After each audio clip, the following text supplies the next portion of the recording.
갈릴리에서 복음을 전하기 시작하자 이스라엘 방방곡곡에서 구름대와 같이 많은 사람들이 모여들기 시작했습니다. 어떤 지역에서 사람들이 모였습니까? 바로 앞에 있는 4장 25절에 보면 갈릴리에서도 오고 데가볼리에서도 오고 예루살렘과 유다 지방에서도 오고 심지어 요단강을 건너서 이방 사람들이 많이 살고 있는 지역에서까지 사람들이 몰려왔습니다. 몰려온 그들의 신분이 대충 어떤 사람들이었느냐, 물론 지쳐놓고 잘 사는 사람들도 좀 끼어 있었겠지만 대부분의 사람들은 4장 24절을 보면 병든 자들이요, 귀신 들린 사람들이요, 어떤 면에는 세상으로부터 버림당한 외로운 사람들이요, 가난한 사람들, 죄인들이었습니다. 세상적으로 말하면 실패자들입니다. 그리고 소망이 없어 보이는 사람들이 예수님 주변으로 모였습니다. 예수님은 이런 무리들을 이끌고 갈릴리 바다가 시원하게 내려다 보이는 산등성이로 올라가셨습니다. 그리고 그 자리에 앉으셔서 입을 열어 가르치기 시작했습니다. 심령이 가난한 자는 복이 있나니 천국이 저희 것이며, 애통하는 자는 복이 있나니 저희가 위로를 받을 것이며, 온유한 자는 복이 있나니 저희가 땅을 기업으로 받을 것이며, 이렇게 말씀을 하기 시작했습니다. 5장 1절에 보면 이 말씀을 하시는 예수님 앞에는 마치 제자들만 앉아있는 것 같은 착각을 일으키는 표현이 하나 나옵니다. 제자들이 나아온지라. 물론 산상수훈의 내용을 보면 이것은 세상 사람들이 받을 수 없고 소화할 수 없는 내용입니다. 예수님을 믿고 예수님을 따르기를 작정한 제자들에게나 통하는 너무나 차원 높은 진리와 신비스러운 진리이기 때문에 일반 무리들이 들어서도 무슨 소리인지 알기 어려운 내용일 것이다 하는 것은 우리가 인정할 수 있습니다. 또 액면 그대로 이해를 했다고 할지라도 그 말씀의 깊이를 절대 들여다볼 수 없었을 것이라고 생각합니다.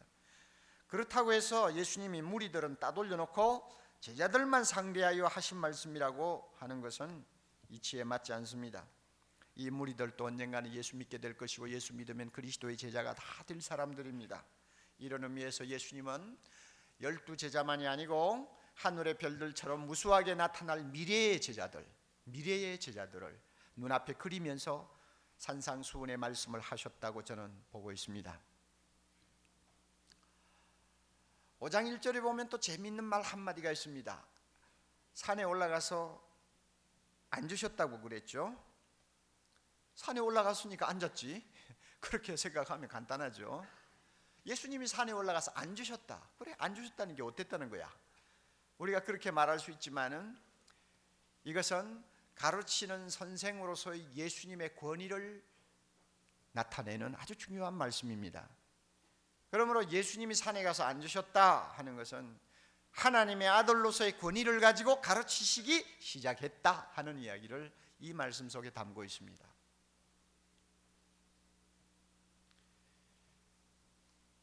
예수님의 그 가르치심이 얼마나 권세가 있었는지, 얼마나 박력이 있었는지, 얼마나 무게가 있었는지 들은 사람들이 놀랐어요. 무리들이 예수님의 말씀을 다 듣고 나서 어떻게 반응을 했는가를 우리가 좀 봅시다. 7장 28절 넘어가서 보면 이런 말씀이 있습니다. 무리들이 그 가르치심에 놀랬다 그랬습니다. 왜 그런가 하면 그 가르치시는 것이 뭐와 같았다고요? 권세 있는 자와 같다. 참 이거 도무지 감히 얼굴을 들고 볼 수가 없을 만큼 권위를 가지고 가르치시는 분이라는 것입니다. 그리고 저희 서기관들과 같지 아니했다. 서기관들은 직업적으로 가르쳤잖아요. 직업적으로 가르치면 아무래도 감동이 적고 또 직업적으로 가르치는 사람의 말은 권위가 좀 약합니다. 그러나 예수님은 그렇게 직업적으로 형식적으로 가르치는 분이 아니었어요.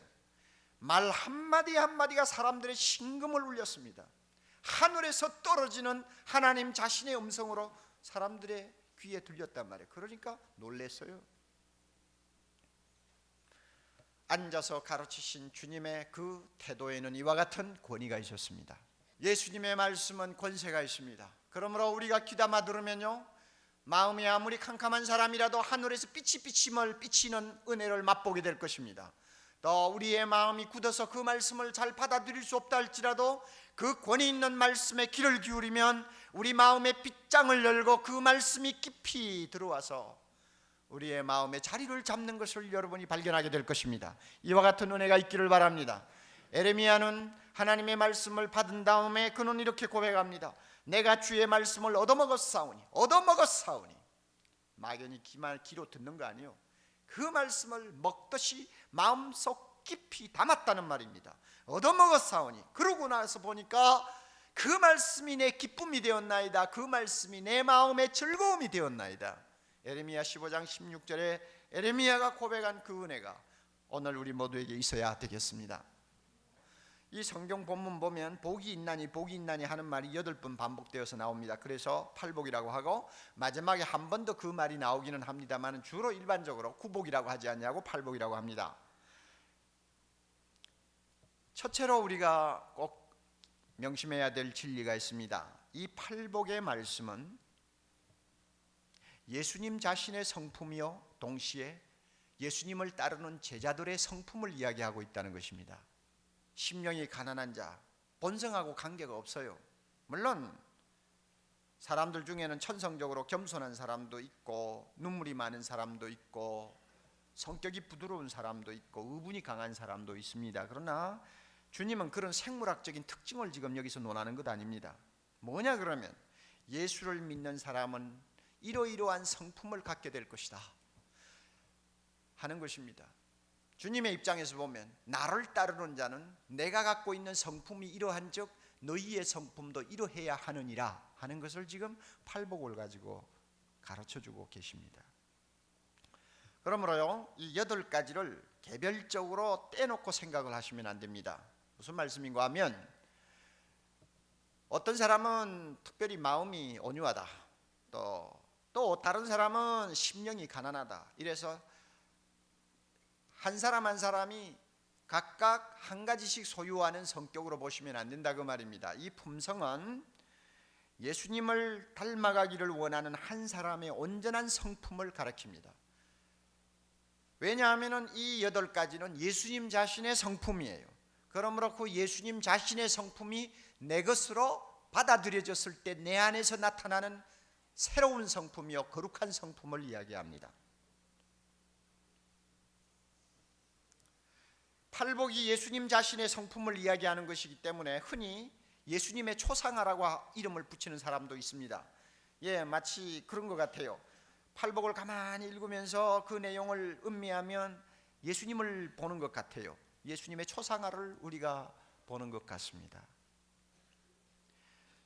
8가지의 칼날을 가진 수천 개의 작은 돌로 만들어진 예수님의 모자이크 초상화 같습니다. 여러분 모자이크 그림이라든지 모자이크 어떤 작품을 감상하신 일이 있죠.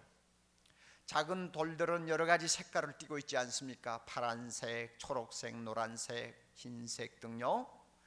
우리가 얼굴을 모자이크에 가까이 대고 가만히 들여다보면 돌 하나하나의 아름다움을 음미할 수 있습니다. 그러나 그 모자이크로부터 몇 걸음 뒷걸음질해서 전체를 보면 이 작은 돌들이 모여서 아름다운 하나의 그림을 우리에게 보여주는 것을 알게 됩니다. 팔복이 꼭 같아요. 심령이 가난한 자는 복이 있나니 하는 말씀 하나하나 뜯어보아도 그 나름대로 은혜가 풍성하지만 조금만 뒤로 물러서서 팔복 전체를 우리가 이렇게 깨닫고 또 마음에 담고 생각하면 예수님의 거룩하신 모습이 우리 눈앞에 나타나는 것을 볼 수 있습니다.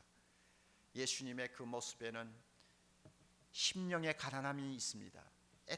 애통함이 있습니다. 온유함이 있습니다. 의에 줄이고 목마름이 있습니다. 예수님의 그 얼굴에는 화평이 있고 의를 위해 핍박을 받은 흔적들이 남아 있습니다. 예수님의 초상화가 보여요. 그러므로 주님이 이 말씀을 권위 있게 하시는 저희가 뭐냐? 내가 이러하니 너희도 이러해야 된다 하는 것입니다. 너희는 모두 나처럼 되라 하고 말씀하는 것입니다. 우리는 예수님처럼 되어야 합니다. 헨리 나우엔의 말처럼 진정한 구원은 작은 예수가 되는 것입니다. 막연히 천당 들어가는 것을 의미하지 않습니다. 예수 믿고 구원받았다, 그 말은 예수님을 따라가는 자요, 예수님을 닮는 자요, 결국에는 예수님과 똑같은 사람이 된다는 것을 의미합니다. 그러므로 우리 모두가 예수의 제자입니다. 팔복의 내용은 예수님 자신의 성품이기 때문에 그를 배우고 따르고 담기를 원하는 사람은 그 말씀을 마음에 담고 늘 묵상해야 합니다. 그래서 나도 모르게 주님을 닮아가도록 노력을 해야 합니다. 여러분 이 자리에 와서 말씀을 듣고 계시지만 예배를 마치면 무슨 말씀을 들었는지도 모르고 다 잃어버리고 또 일주일을 살아야 될 사람도 많아요. 이번만은 그러지 맙시다. 이번 한 주간 동안 이 말씀 한마디 한마디를 여러분이 매일 묵상하세요. 그러면 그 말씀이 나의 성품을 심는 씨앗이 되어서 나로 하여금 주님을 닮아가도록 계속 작업을 할 것입니다. 그래서 나도 모르는 사이에 나는 주님을 닮은 사람이다 하는 말을 들을 수 있도록 우리 모두가 노력해야 될 것입니다. 또 한 가지 생각할 것이 있습니다. 이 팔복은 예수님 자신의 행복을 우리에게 가르쳐주고 있습니다. 내가 이렇게 행복한데 너희도 행복해야 된다 하는 주님의 그 따뜻한 마음이 이 말씀 안에 들어있어요. 주님이 그러잖아요. 심령이 가난한 자는 복이 있나니, 복이 있나니 하는 이 말투는 감탄사입니다. 심령이 가난한 자들의 행복이여 하는 말과 같습니다. 온유한 자의 행복이여, 의를 위하여 핍박을 받는 자의 행복이여 하는 말씀이에요. 심령이 가난하면 얼마나 행복한지 아니? 화평케 하는 생활을 하면 얼마나 행복해지는지 아니? 그 행복은 말로 표현할 수 없는 것이다 하는 감탄, 감격이 이 말씀 속에 들어있어요. 우리가 이것을 볼 줄 알아야 합니다. 복이 있나니 하는 말은 마카리오스라고 하는 헬라어 말입니다. 그런데 재미있는 것은 이 마카리오스라고 하는 이 말이 사람들의 행복을 가리켜서 사용하는 단어가 아니라는 것입니다. 하나님의 행복을 가리킬 때 사용하는 말이라고 합니다. 그러므로 심령이 가난한 자 복이 있나니, 의에 줄이고 목마른 자 복이 있나니 할 때 의에 줄이고 목마른 자의 행복인데, 이 행복은 하나님이신 예수님 자신의 행복을 가리키는 것입니다.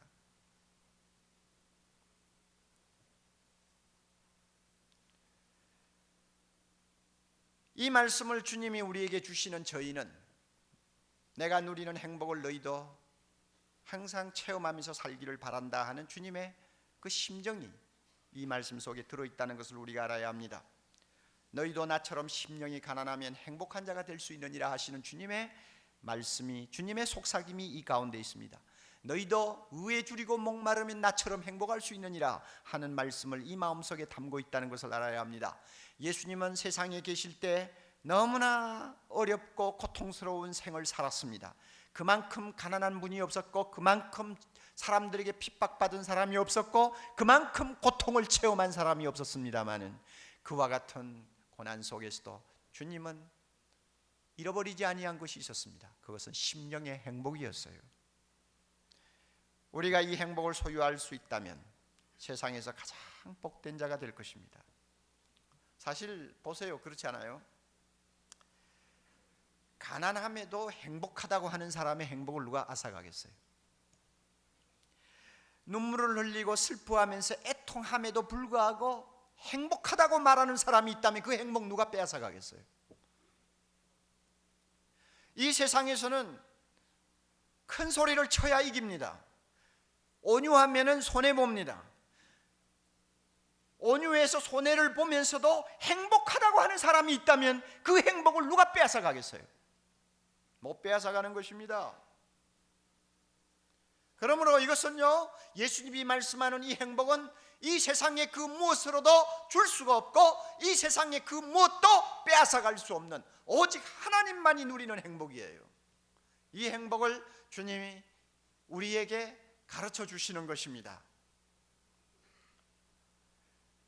이 세상에 태어난 사람은 미국 독립선언문에 명시된 것처럼 누구나 자기 행복을 추구할 수 있는 권리를 가지고 있습니다. 우리는 다 행복하기를 원합니다. 많은 사람들이 행복을 위해서 뜁니다. 아침부터 저녁까지. 나에게 행복을 줄 수 있는 것이면 앞뒤 가리지 아니하고 매달립니다. 마치 인생의 목표가 행복을 얻는 데 있는 것처럼 사람들은 생활하고 있습니다. 이것이 나쁜 것은 아니에요. 행복해야죠. 그러나 문제가 어디 있느냐? 행복을 추구하는 방식이 잘못됐다는 거예요. 먹고 마시는 거, 사람들이 정말로 이것은 빼놓을 수 없는 즐거움으로 삼고 있잖아요.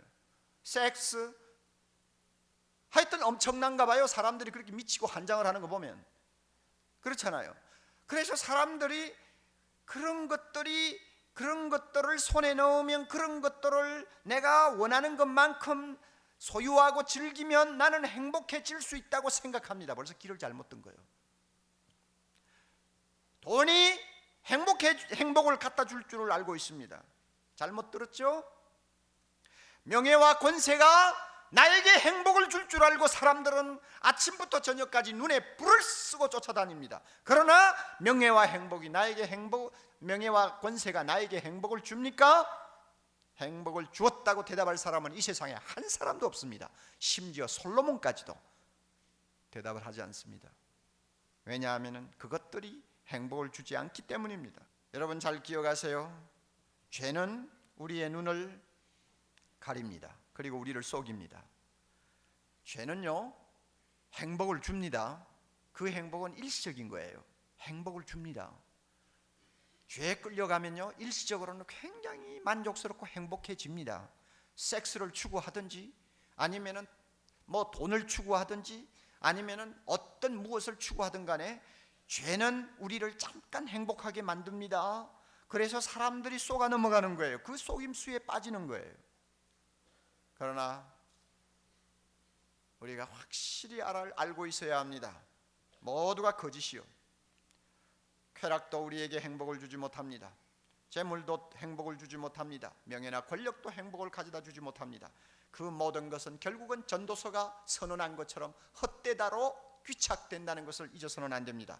헛되고 헛되며 헛되고 헛되니 모든 것이 헛되도다. 오중주의 헛됨으로 다 귀착되고 끝납니다. 그러므로 세상이 주는 것은 행복이 아닙니다. 세상을 바라보고 행복을 추구하는 것은 어리석은 행동입니다. 이런 이유 때문에 예수님은 진정한 행복의 길이 어디 있는가를 우리에게 말씀하고 있습니다. 예수님을 왕으로 내 마음에 모시고 그분의 성품을 닮아가기를 애쓰는 사람은 하나님이 누리시는 그 행복을 맛볼 수 있다는 것입니다. 할렐루야. 이해할 수 있습니까? 예수님을 닮으면 닮을수록 행복의 순도는 더 높아지고 진해진다고 말씀합니다. 여러분 이해할 수 있습니까? 예수님이야말로 우리 행복의 원천이 된다고 하십니다. 그 예수님, 행복의 원천 되신 예수님이 우리 안에 거하십니다. 믿습니까? 그 예수님이 내 안에 계십니다. 그 예수님이 이 자리에 계십니다. 그 예수님이 우리에게 권세 있게 말씀합니다. 행복은 밖에 있는 것 아니야. 행복은 나에게 있는 거야. 그러므로 내가 다스리는 너희 마음에서 행복을 찾아라, 그거예요. 행복을 찾는 길은 어떤 것이냐? 예수님을 닮으려고 하라, 그 말입니다. 예수님이 심령이 가난하셨으면 나도 심령이 가난해지면 예수님의 행복이 내 것이 된다는 것입니다. 우리가 이 사실을 깨달을 수 있다면 얼마나 좋을까요? 팔복을 가지고 우리는 이렇게 선언할 수 있습니다. 행복은 소유로 만족하는 데 있지 않다고 합니다. 예수님처럼 심령이 가난한 데 있다고 합니다. 행복은 웃고 즐기는 데 있지 않다고 합니다. 예수님처럼 애통하는 데 있다고 합니다. 행복은 강한 데 있지 않다고 합니다. 예수님처럼 온유한 데 있다고 합니다. 행복은 욕망을 충족시키는 데 있다고 하지 않습니다. 예수님처럼 의에 줄이고 목말라 하는 데 있다고 합니다. 행복은 무정하고 차가운 데 있지 않다고 합니다. 예수님처럼 긍휼히 여기는 데 있다고 합니다. 행복은 더러운 마음에 있지 않다고 합니다. 예수님처럼 청결한 마음을 가진 자에게 있다고 합니다. 행복은 다투고 갈등하는 데 있지 않다고 합니다. 예수님처럼 화평케 하는 데 있다고 합니다. 행복은 불의와 타협하는 데 있다고 하지 않습니다. 예수님처럼 의를 위하여 핍박을 받는 데 있다고 말씀합니다. 이 말씀을 우리 마음에 오늘 담아야 합니다. 예수님을 심령의 왕으로 모시십시오. 그러면 그분이 우리 모두의 행복의 원천이 될 것입니다. 헛된 것을 놓고 시간 낭비하고 정력 소비하지 마세요. 예수님을 마음에 모시고 그분을 주목하세요. 그분처럼 되려고 노력을 하세요. 그분을 닮으면서 하나하나 그분의 성격을 나의 성격으로 받아들이세요. 그러면 놀라운 일이 일어납니다. 저도 그렇게 되고 싶습니다. 지금까지 산상복음을 설교하지 못했지만 제가 이 설교를 하면서 동시에 저도 예수님처럼 되고 싶습니다. 그리고 예수님이 누리던 그 행복을 제가 소유하고 싶습니다. 우리 그렇게 할 수 있어요. 세상적인 조건을 보면 행복해 할 수 없는 사람처럼 보이지만 세상이 모르는 행복이 우리에게 있을 수 있어요. 세상이 앗아가지 못하는 행복이 있을 수 있어요. 그 행복은 행복의 원천 되신 예수님이 내 마음에 계심을 알고 그분을 배울 때 찾아오는 것입니다. 할렐루야. 이런 은혜가 우리 모두에게 있기를 바랍니다. 악을 쓰는 세상에서 내가 온유함으로써 행복할 수 있다면 얼마나 좋아요. 악착같이 모아보겠다고 하는 사람들 틈에서 가진 것이 별로 없어도 전혀 부러울 것이 없는 만족이 내 안에 있다면 세상에 이 사람만큼 행복한 사람이 어디 있어요? 내보다 앞서서 막 달려가는 사람들이 때를 이루는데 비록 나는 뒤처졌다 하는 느낌이 있어도 의에 줄이고 목마른 그 심정 때문에 내 마음에 신비스러운 행복이 자리를 잡는다면 세상에 이것만큼 좋은 거 어디 있어요? 우리 모두에게 이 행복이 있기를 바랍니다. 주님의 은혜가 우리 모두에게 함께 하실 줄 믿습니다.